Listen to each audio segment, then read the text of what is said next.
They sure can and know how to. Let's go, our parents. Come on, come We'll on. fire in the chat. Okay, so let me share my screen and let's see if this, okay, this is like, can you, okay, great.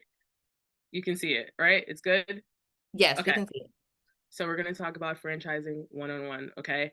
And let me know if it's too small. Is it good for you guys? The print? I mean, it's good for me. How about everyone in the chat? Let me know.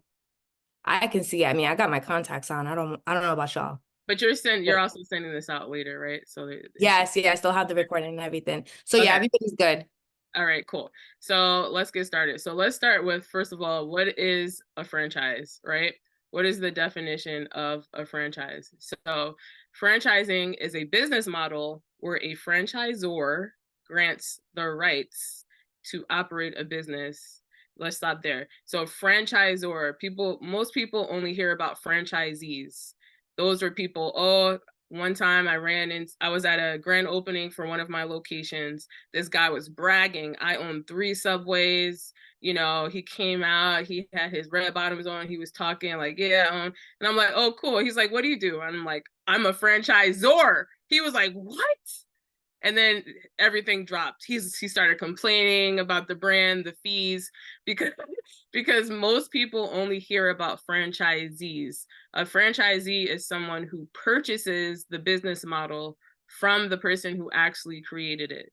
The person who created the business model is called the franchisor. It's a person, sometimes it's an entity. So those two terms are very important to understand. Franchisor is the person who grants the rights, and the franchisee is the person who purchases. So you always hear stories about this franchisee, diversity in franchising, but it's oftentimes talking about the people who buy the business, not the person who started it. So today we're going to talk about how to start a brand, or how to take an existing brand and turn it into a model where you can be the franchisor and actually sell it to other people. And guess what? It's actually less expensive to start your own brand and sell it versus buy someone else's. Go figure. So we're going to talk about all of that. There's a reason why there's only 3,000, a little bit more, because the information is not out there. So we're going to put it on the map today. So it starts with having a proven business system, and you sell it to the franchisee in exchange for fees and ongoing support. Literally, a franchise is like 100 sheets of paper. And we're going to go over what that is, but it's basically the guide that teaches you how to run the business. So in order to sell a franchise, you have to know the ins and outs of your business. You have to understand each role within it, what the business needs, how to market. Basically, you're teaching someone how to be a success just like you. And it starts with having systems and processes. So all a franchise is a bunch of paper that has your systems and processes that have been proven on it. So when you sell a franchise, you're selling paper to someone for 30,000, 40,000, 50,000. But within that paperwork, you have to have real things that work. You have to be able to show someone how to make money. And this is the thing, most people think, oh, well, I have to have profited $1 million to be a franchise, or, oh, I have to be wealthy, I have to be rich. You can actually sell a franchise if you've made $20. And I'm exaggerating, but I'm just telling you that you know why you can, because in the documentation, you have to list, you can, all different types of representation, but you have to list how much you've made, not how much you can make, how much you've made. So you can say, I made $20. If somebody buys it and they see, oh, you made $20, I'll buy it anyway, then you can sell it. The reason why people try to get their numbers up is the more money you can actually make, obviously, the easier it is to sell the franchise. But you can put your real numbers in there and try to sell it.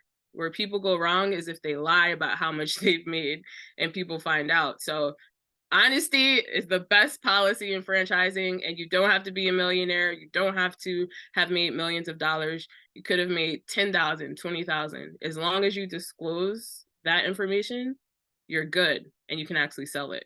So boom, everybody's in, right? Um, so the benefits of franchising, you have access to a proven business model. What is proven? Um, people usually attribute it to making money. But if you're able to run a business and you're able to have $10,000 left at the end of the year, some people will buy that, because if they can keep their corporate job and if they can do this on the side and make an extra $10,000 a year, it's not a bad deal. That's what, less than $1,000 a month. If you could teach somebody how to make $1,000 a month after expenses, you're good. So you have access to a proven model, established brand. That takes some time. The more locations you open, the more your brand will be established. But guess what? You can also franchise online businesses. Yes. Where's the fire? Look, I'm on. Where's the fire? Where's the bombs? Zoom has to do an update, because we need to be able to go like this, so you see like bombs and flames. Okay, so yes, you can franchise an online business. You can franchise almost any type of business, as long as somebody can become a success from doing it. Oh, there's the fire. Yes. Okay. So so the ability to leverage the franchisor's marketing and advertising efforts. So oftentimes people have one location and they're successful. You see them on the gram, and the slow-mo videos on Instagram, and they're showing their success. But where they're going wrong is, don't just floss, but teach other people how to do exactly what you did. Do it within a franchise model, and now you're going to actually create generational wealth. Now, most people think, this is something that I learned. If you teach, or say I have a business, right? I didn't even say, the next slide is like, who are you? What do you even do? I'm going to tell you.